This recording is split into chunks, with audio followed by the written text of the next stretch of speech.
लेकिन इत्तेफाक देखिए कल यहां दिल से बात करने की बात भी कही गई थी।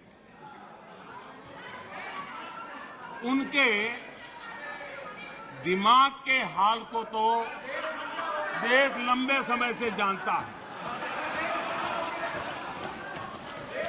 लेकिन अब उनके दिल का भी पता चल गया। और अध्यक्ष जी,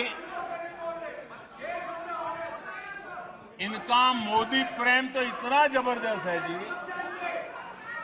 24 घंटे सपने में भी उनको मोदी आता है। मोदी अगर भाषण करते समय बीच में पानी पिए तो ये कहते हैं, अगर पानी भी पिया तो ये सीना तान के कहते, देखिए मोदी को पानी पिला दिया। अगर मैं गर्मी में कड़ी धूप में भी जनता जनार्दन के दर्शन के लिए चल पड़ता हूं, कभी पसीना पोंछता हूं, तो कहते हैं देखिए मोदी को पसीना ला दिया। देखिए इनका जीने का सहारा देखिए। एक गीत की पंक्ति है, डूबने वाले को तिनके का सहारा ही बहुत। डूबने वाले को तिनके का सहारा ही बहुत। दिल बहल जाए फकत इतना इशारा ही बहुत। इतने पर भी आसमां वाला गिरा दे बिजलियां। इतने पर भी आसमां वाला गिरा दे बिजलियां। कोई बतला दे जरा ये डूबता फिर क्या करे। आदरणीय अध्यक्ष जी, मैं कांग्रेस की मुसीबत समझता हूं।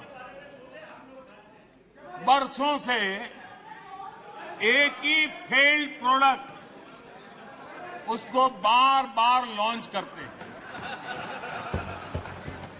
हर बार लॉन्चिंग फेल हो जाती है और अब उसका नतीजा ये हुआ है, मतदाताओं के प्रति उनकी नफरत भी 7वें आसमान पर पहुंच गई है। उनका लॉन्चिंग फेल होता है, नफरत जनता पे करते हैं।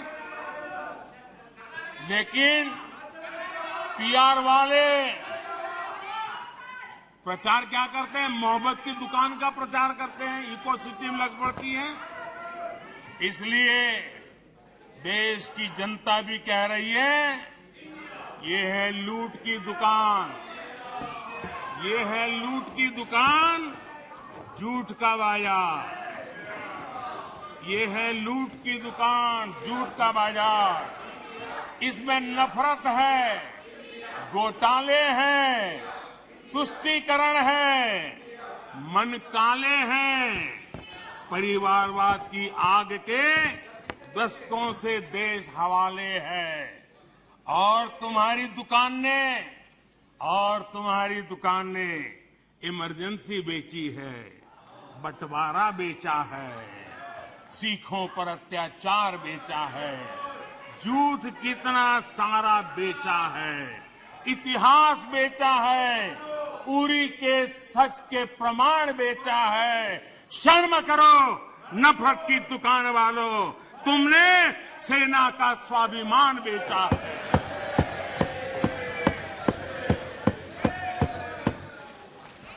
आदरणीय अध्यक्ष जी, हम तो यहां बैठे हुए काफी लोग गांव गरीब वाली पृष्ठभूमि से हैं।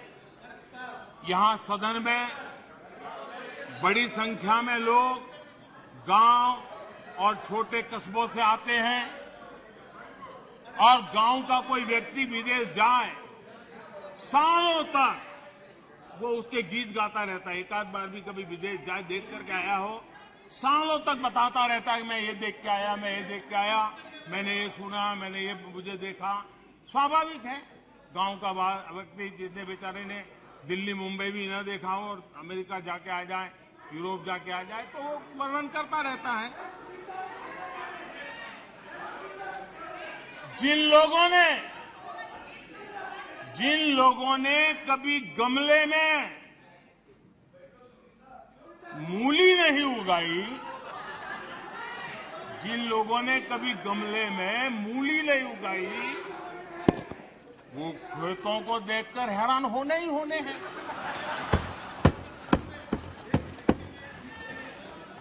अध्यक्ष जी, हम आप लोग तो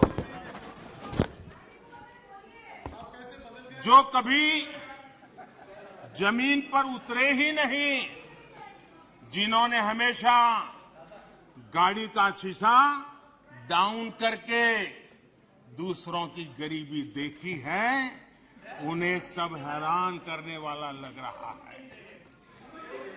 जब ऐसे लोग भारत की स्थिति का वर्णन करते हैं तो ये भूल जाते हैं कि भारत में 50 साल तक उनके परिवार ने राज किया था।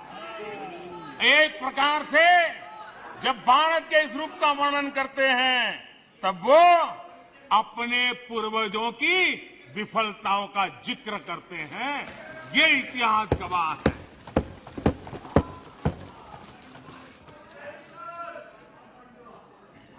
और इनकी दाल गलने वाली नहीं है, इसलिए नई नई दुकानें खोल करके बैठ जाते हैं। आदरणीय अध्यक्ष जी,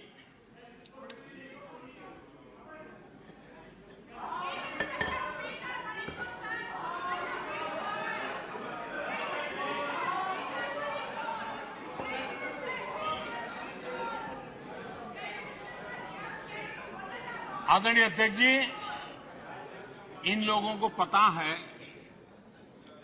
कि इनकी नई दुकान पर भी कुछ दिनों में ताला लग जाएगा। और आज इस चर्चा के बीच देश के लोगों को मैं बड़ी गंभीरता के साथ इस घमंडिया गठबंधन की आर्थिक नीति से भी सावधान करना चाहता हूं।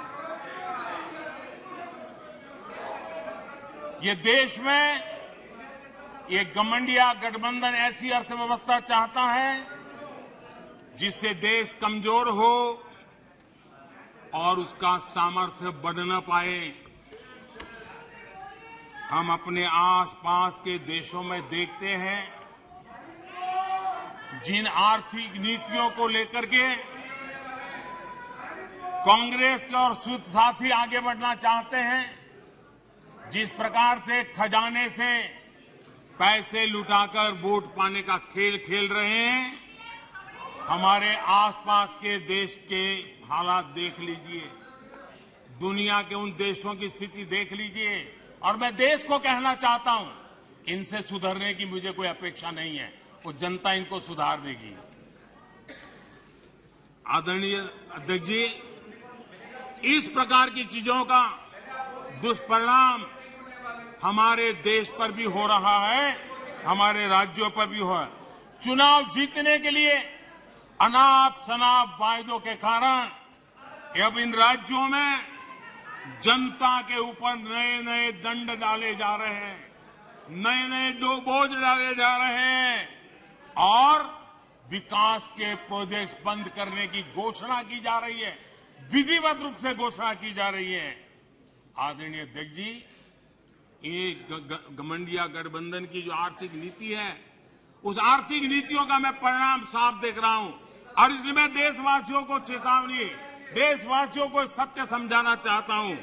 ये लोग, ये घमंडिया गठबंधन, ये लोग भारत के दिवालिया होने की गारंटी है, भारत के दिवालिया होने की गारंटी है। ये इकोनॉमी को डुबाने की, ये इकोनॉमी को डुबाने की, ये डबल डिजिट महंगाई की, ये डबल डिजिट महंगाई की, ये पॉलिसी पैरालिसिस की, ये पॉलिसी पैरालिसिस की, ये अस्थिरता की, ये अस्थिरता की, ये करप्शन की, ये करप्शन की, ये तुष्टीकरण की, ये तुष्टीकरण की, ये परिवारवाद की, ये भारी बेरोजगारी की, ये आतंक और हिंसा की, ये भारत को 2 शताब्दी पीछे पहुंचाने की गारंटी है। आदरणीय अध्यक्ष जी, ये कभी भारत को टॉप 3 अर्थव्यवस्था बनाने की गारंटी नहीं दे सकते। ये मोदी देश को गारंटी देता है कि मेरे तीसरे कार्यकाल में मैं हिंदुस्तान को टॉप 3 की पोजीशन में लाके रहूंगा। ये मेरा देश को गारंटी है। ये कभी भी देश को विकसित बनाने का सोच भी नहीं सकते हैं। उस दिशा में ये लोग कुछ कर भी नहीं सकते हैं।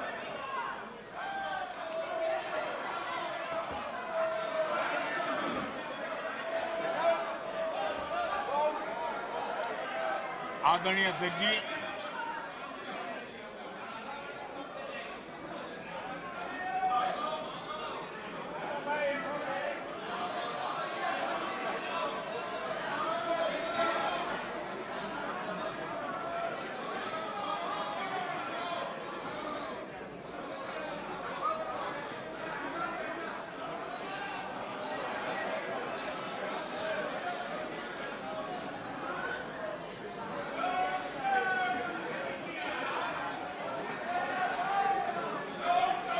आदरणीय लोकतंत्र में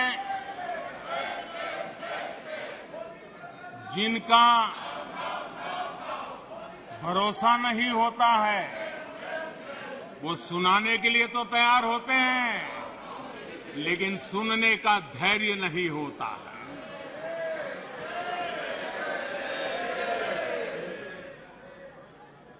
अपशब्द बोलो, भाग जाओ। कूड़ा कचरा फेंको, भाग जाओ। झूठ फैलाओ, भाग जाओ। यही जिनका खेल है। ये देश इनसे अपेक्षा ज्यादा नहीं कर सकता है। अगर इन्होंने गृह मंत्री जी की मणिपुर की चर्चा पर सहमति दिखाई होती तो अकेले मणिपुर विषय पर विस्तार से चर्चा हो सकती थी, हर पहलू पर चर्चा हो सकती थी और उनको भी बहुत कुछ कहने का मौका मिल सकता था, लेकिन उनको चर्चा में रस नहीं था। और कल अमित भाई ने विस्तार से इस विषय की चीजें जब रखी तो देश को भी आश्चर्य हुआ है कि लोग इतना झूठ फैला सकते हैं। ऐसे ऐसे पाप करके गए हैं लोग। और उन्होंने आज जब अविश्वास का प्रस्ताव लाए और अविश्वास में सारे विषय पर वो बोले तो ट्रेजरी बेंच का भी दायित्व बनता है कि देश के विश्वास को प्रकट करें, देश के विश्वास को नई ताकत दें, देश के प्रति अविश्वास करने वालों के लिए करारा जवाब दें। ये हमारा भी दायित्व बनता है। हमने कहा था अकेले मणिपुर के लिए आओ, चर्चा करो। गृह मंत्री जी ने चिट्ठी लिख करके कहा था, उनके विभाग से जुड़ा विषय था, लेकिन साहस नहीं था, इरादा नहीं था और पेट में पाप था, दर्द पेट में हो रहा था और फोड़ रहे थे सर। इसका ये परिणाम था। आदरणीय